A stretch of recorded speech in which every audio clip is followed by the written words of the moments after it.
Hello, my friends. Hello, hello. How are you? Happy New Year. Happy 2021. Like we made it, friends. This is crazy. I never thought I never thought 2020 would end, but yet we made it successfully. I think that's awesome. How have you been? How are you? It looks like we have Maxine here. Hello, Maxine. Thank you for hanging out. Thanks for stopping by.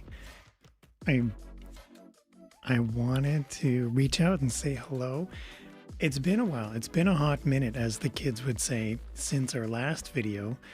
We have been working on a couple of cool things, and I wanted to help share some of those today. I wanted to give a couple of updates, let you know how I'm doing, like how I'm holding up. And I also wanted to share some of the cool things that I've been working on to help produce a better show, to help produce a better content. And I wanted to share a little bit of insight on that. Okay, so before we get started, how you doing? How you holding up? Maxine, are you doing well? I remember it's been, I would say it's been more than a year since I've been able to see your face and smile and hear you laugh. I can't believe it's I can't believe it's been that long. I thought yes, 2020 was challenging, but actually let me show you this here. I set up something. There we go. Yes. Okay. So we have overlays over on the side. Welcome. So today we are chatting about, got these cool overlays. So we want to share what's new with me, and I want to dip into what's new with the show. And ultimately, we want to have fun. We want to hang out, we want to be cool. We want to enjoy the adventure. So when it comes to what's going on, can come back to me here. When it comes to what's been going on, is it feels like it's been forever and a day. It feels, I would say, time passes, and it's the same 24 hours of the day for you as it is for me, as it is for anybody. But it felt like this year, if I'm being transparent, like it feels like time was passing in a blink of an eye. It felt like March came and went, and then suddenly it was August, and then it's October, and now it's 2021. Like those were the markers, those were the waypoints, those were, I would say it blinked and it passed by, but it didn't pass by in a blink. It passed by very slowly, and almost like at an arduous, like mind-numbing, teeth-pulling kind of time passing. And I really didn't know how I was going to navigate some of these challenges. I really didn't know how I would be able to go. I don't want to say I wouldn't be able to face the challenges. That's not the right verb. I wanted to show up consistently for you, my community, for you, my followers, my friends, my family. And I also wanted to make sure I was looking out for me. And admittedly, I wasn't in that complete space where I would be able to do all of that at the same time. Look out for myself, look out for others. And I really put myself into a position where I was stretching myself thin. I was stretching myself almost too far, where I wouldn't have enough to share if I wasn't first looking out for me without sacrificing something along the way. I don't know if this makes sense or if this connects. Okay, I'm just reading the comment. Maxine says she's just holding up. It has been too long. It has been. It has been far too long, Maxine. Glad to see you smile. You always have. Aw, thanks, Maxine. And when I started the challenges, when things started getting crazy, when things started really layering on and the stressors would pile on, I started taking an introspective look at myself and my priorities. And one of those priorities was this show, this outstanding life show. When it comes to mental health, that's something that's such a high priority for me, even before the pandemic. But with the pandemic, it almost escalated it. I almost would say focused what mental health meant for me. It's one thing to be able to say, well, just make sure you're looking out for your mental health, as if it was a checkbox, and I can throw that into a conversation. And oh yeah, Maxine and I, we talked about mental health, so therefore I don't have to worry about it. But that's not really a supportive conversation. That's not really setting you up for success. And so it's one thing to, yes, talk about mental health, but it's another thing to take action towards mental health. It's about making commitments and following through with them. And what I'm about to get into is a little bit about, I would say, saying no. And what I mean by saying no is not just dismissively saying no to something. It's about having it be an informed no, having it be, I'm going to not take on this burden. I'm not going to go and pile on the 3,000 things, and then this is now the 3,001 thing, like the straw that breaks the camel's back. I wouldn't want that. I wouldn't want to just blindly say yes to everything, to pile things on. And I don't know about you, but I'm very much a doer. I'm very much a person who, I would say, I want to give. I want to care. I want to be that person. I want to be that support. I want to be that one that I'm not going to say like the go doer. I would want to say, if I am the one who takes on these burdens, then in my head I'm rationalizing that means someone else doesn't have to do it. So it might as well be me that takes on these challenges, that takes on these burdens. And that's one way to look at something. But from a mental health perspective, when I focus on me, is that the right thing for me? Is that the right thing to do? And when I start looking at my priorities, when I start looking at what is important, and I started to carve out certain things that I enjoyed doing early on in the pandemic, and I started to appreciate that if I'm going to be watching, I don't know, the news, obviously this is not something I should be watching every day. Maybe that's something I should throttle back, and what I fill in place of it.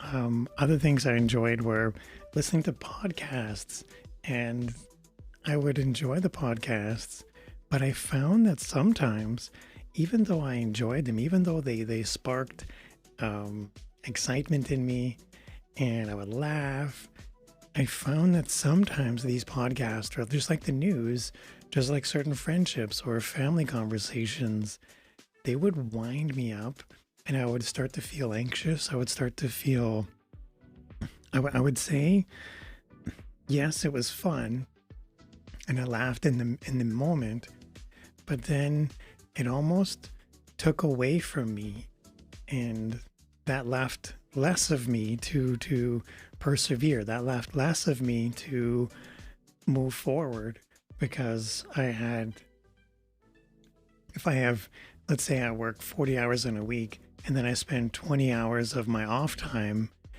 just binging TV or spending 20 hours watching Netflix or something.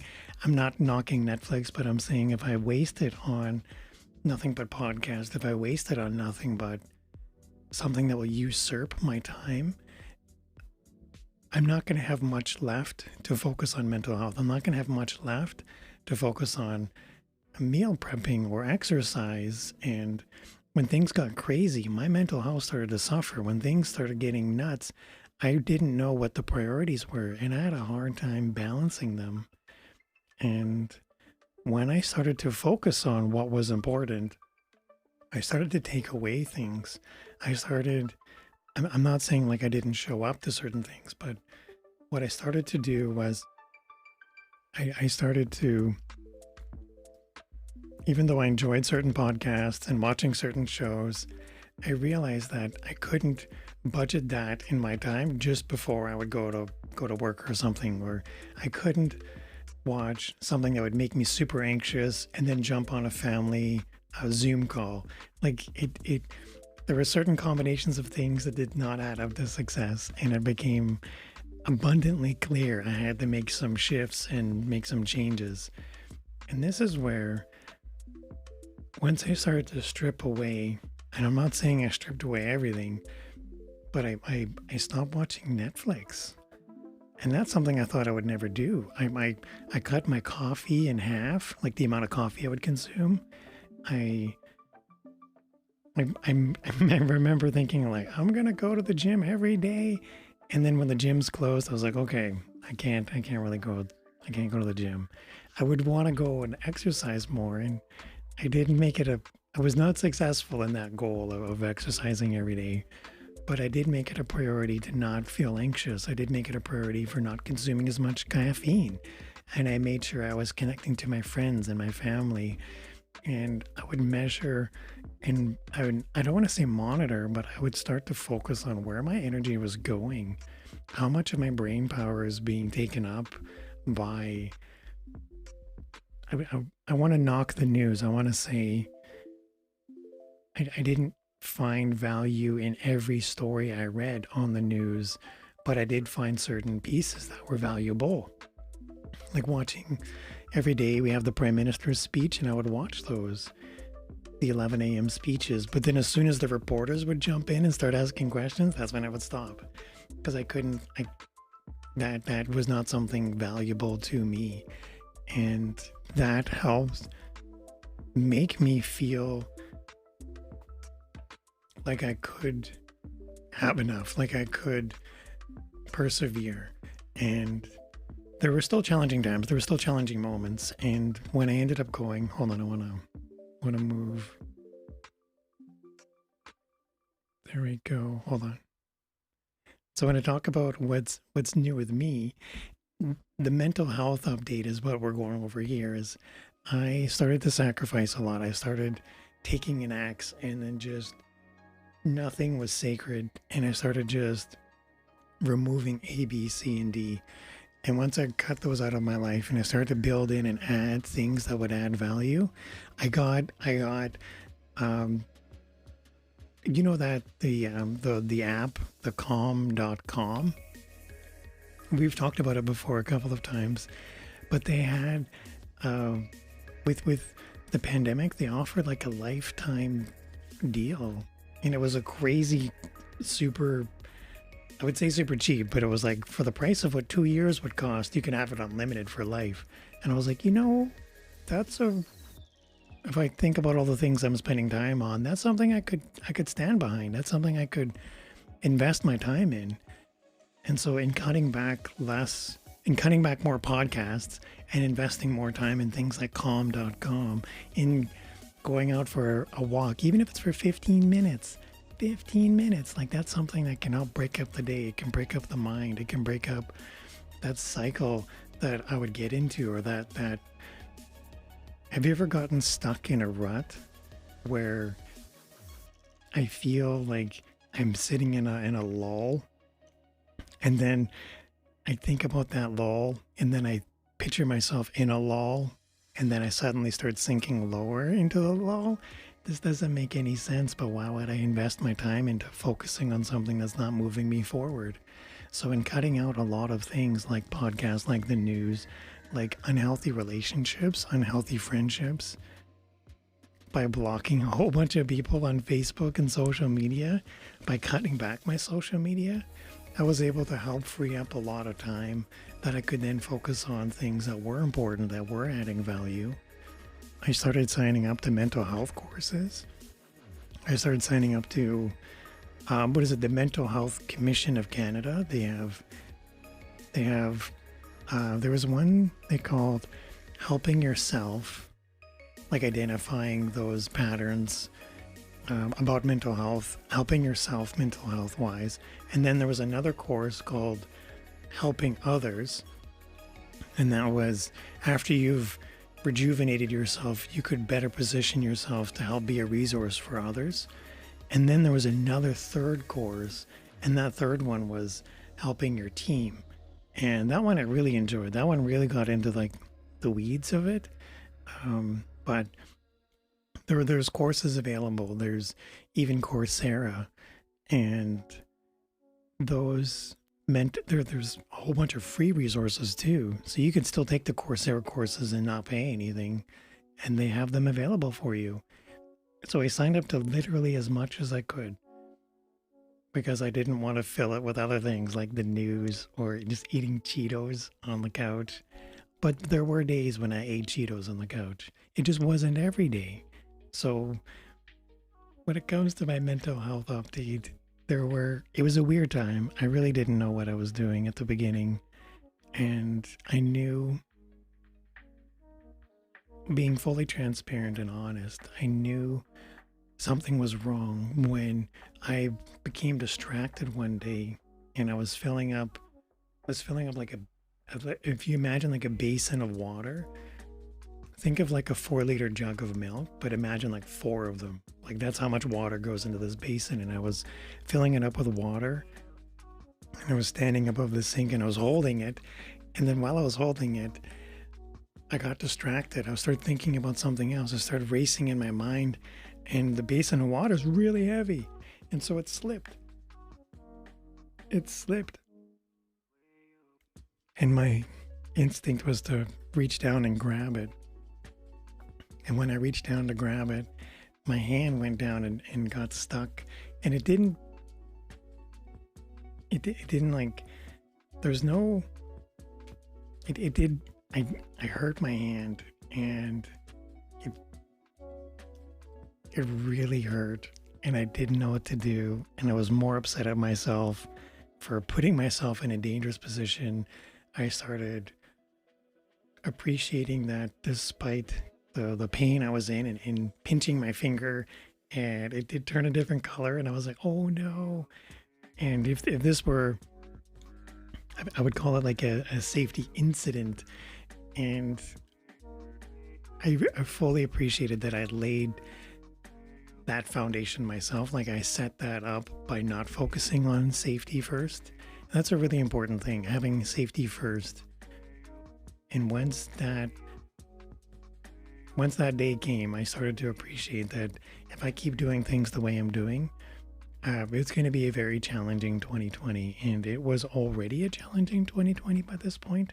So that's when I started to shift my focus, make my sacrifices, cut out the podcast, block the people on Facebook, remove a lot of the anxiety, the anxiousness, and I started to free up a lot of time to focus on other things, like having a safety mindset, like looking out for my mental health, like signing up for courses that add value, by spending time that help on things that would rejuvenate me and help make me feel, I don't want to say more grounded, but they would help me navigate the challenges that were 2020. So when it comes to mental health, was it easy? No. Was it challenging? Yes. Was I able to, I would say, navigate 2020, but 2020 is going to be challenging no matter what I did. Okay, Maxine is saying this totally makes sense. Thank you, Maxine. Maxine is saying, right? You nailed it. And there's another comment. Diversification without it being about burying your head in the sand, right? And then dealing with things bit by bit, moment by moment.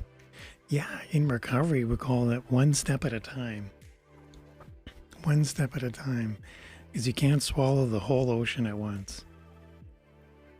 But yeah, the challenges we faced were crazy. Okay, what's new with me? We finished talking about the mental health update. I'm in a much better spot.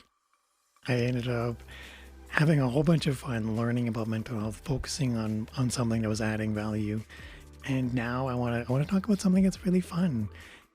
It's my belly button birthday. What do I mean by belly button?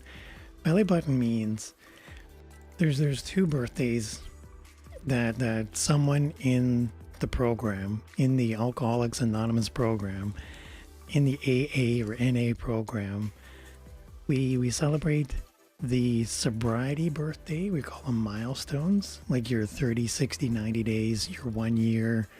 You get little chips, or I'm trying to look, or you get key tags, and in those are your milestones. So mine is October 25th. That's my sobriety birthday. And then my belly button birthday, that's my actual birthday. That one's coming up. It's only in a couple of weeks.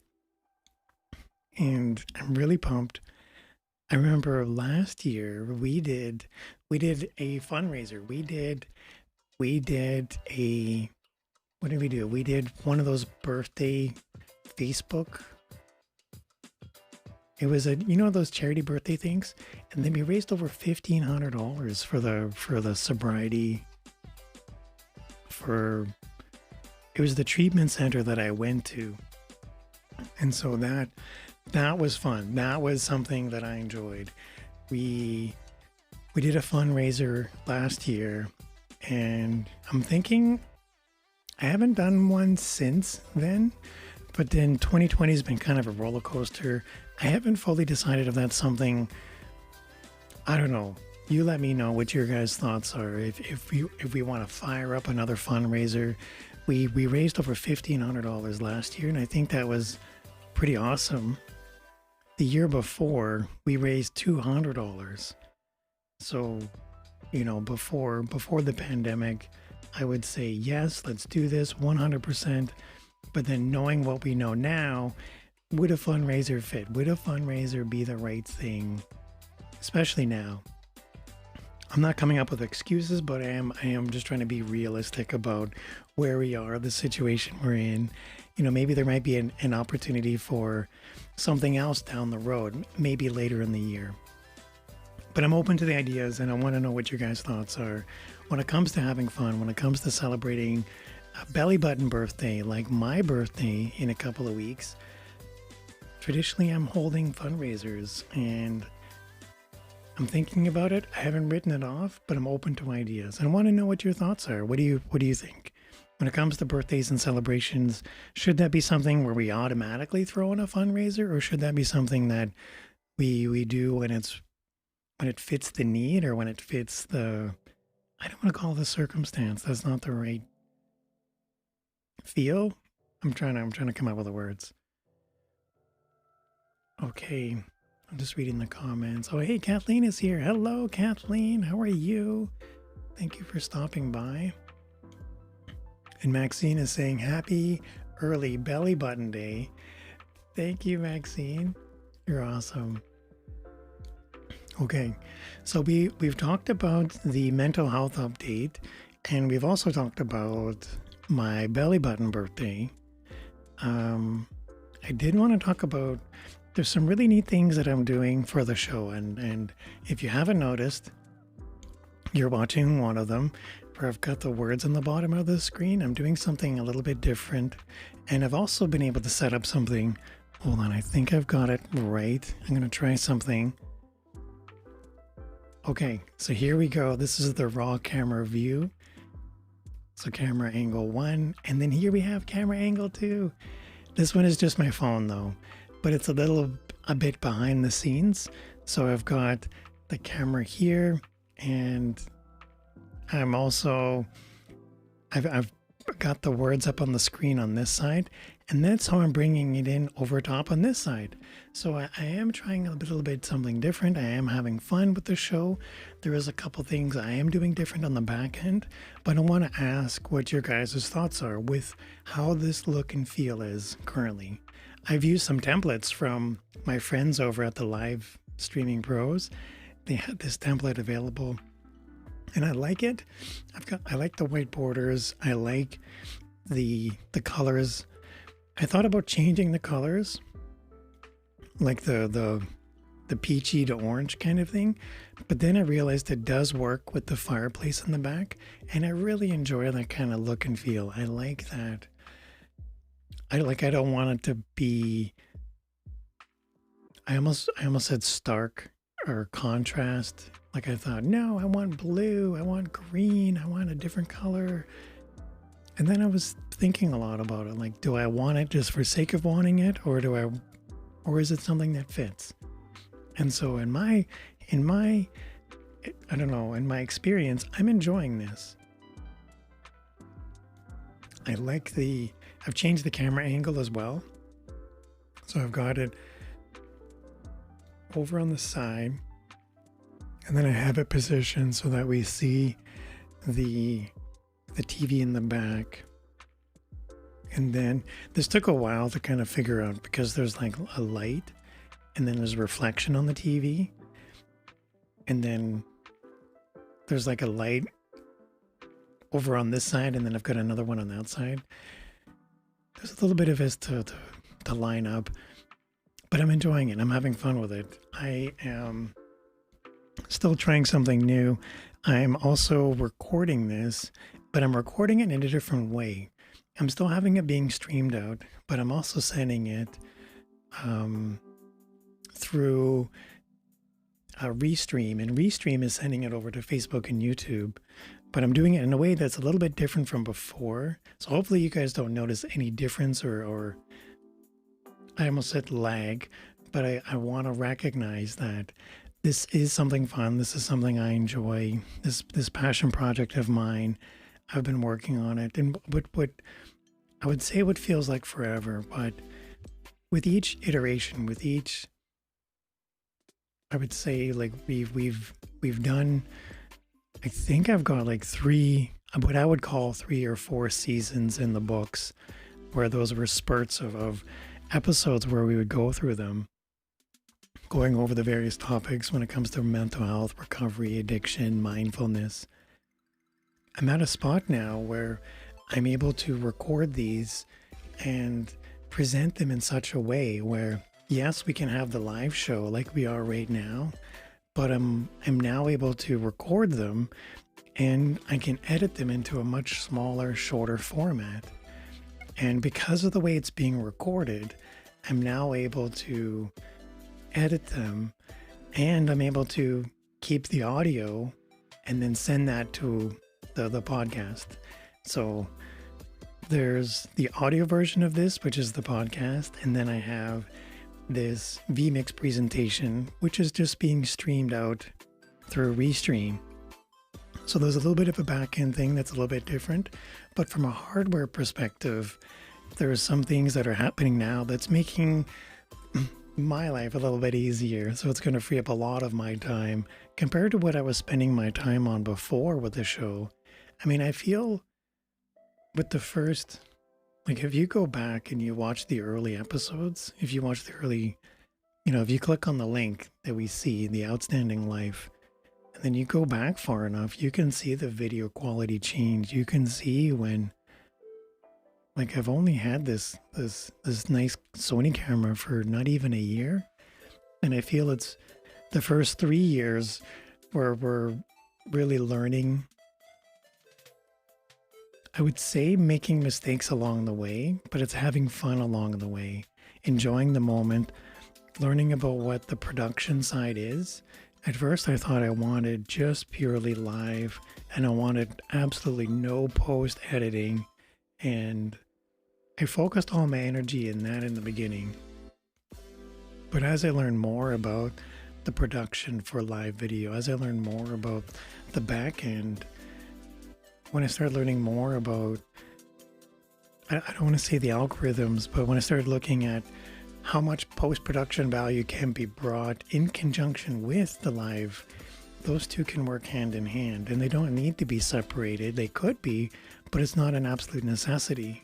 So I'm able to stream the video out, but I can capture the isolated recordings, and I'm able to then edit them, I would say faster, quicker, and easier, almost as fast as it takes to make the live show, but it's not going to be an arduous, long process. It's not as difficult or as challenging. And in fact, I would say it's even easier now to do lives, to do these, what we're doing now, more than it's ever been before, thanks to having these, thanks to these, I would say the mistakes I've made or the learning. But I've had fun. I've enjoyed the process. I'm excited for what's coming up for this show. There's going to be more of these, and they're going to be more fine-tuned. I just noticed something though. The captions on the screen have disappeared. We've been going live now, and the transcription stopped. So there's always going to be fun. There's always going to be something that's different. This is hilarious. Okay, while I'm here, I'm going to go check out the comments. Okay, Maxine is saying, I think it's best to help an individual when you know it needs rather than just giving to a organization, corporate organization. I agree, Maxine. I agree. I hear where you're coming. Kathleen is saying, looking good.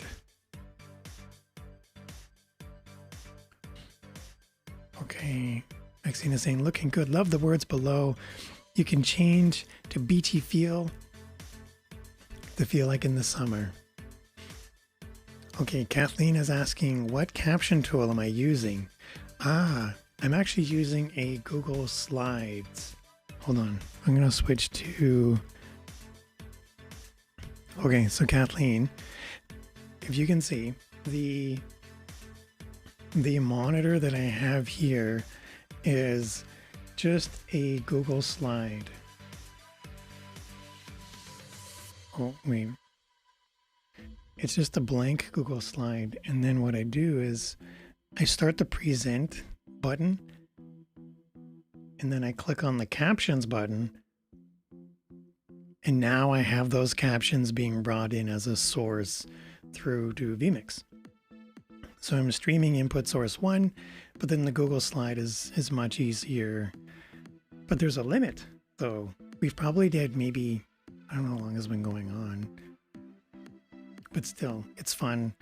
It's something that's enjoyable. I didn't think I could do the transitions, or not the transitions, but the overlay. But it's looking really good because it fits nicely. It goes with the beachy feel, like Maxine said. Okay, Maxine is saying, learning opportunities, thus is life, with a smiley face. Kathleen says, Google Slides is a great option. I know. This is fun. Okay.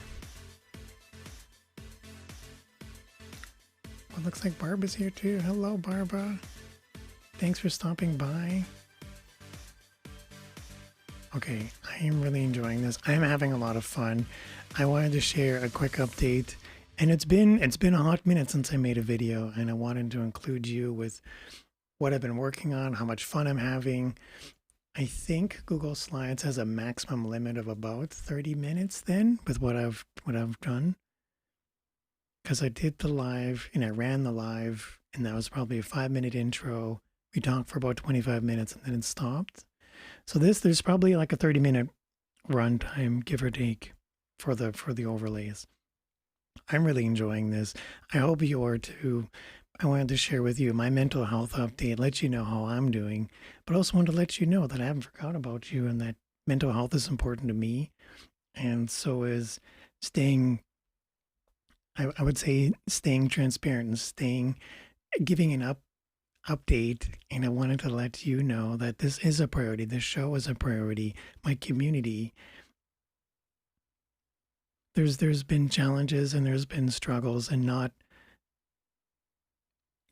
everything has worked out for everyone in 2020.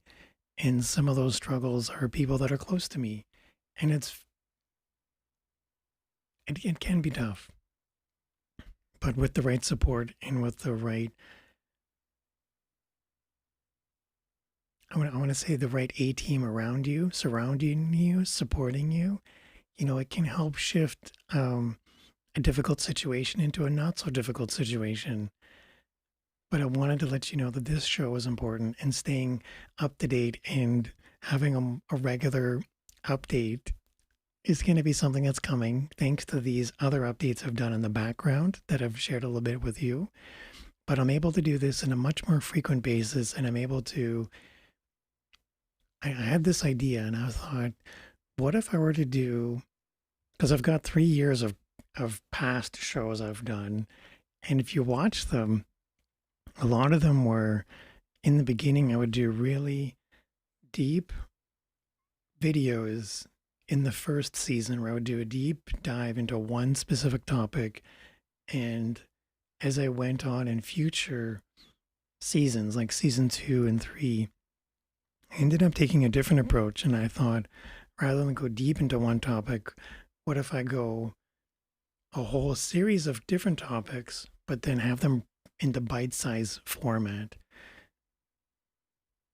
I had more fun with those when I think about the production value, but then they were also longer for me to do.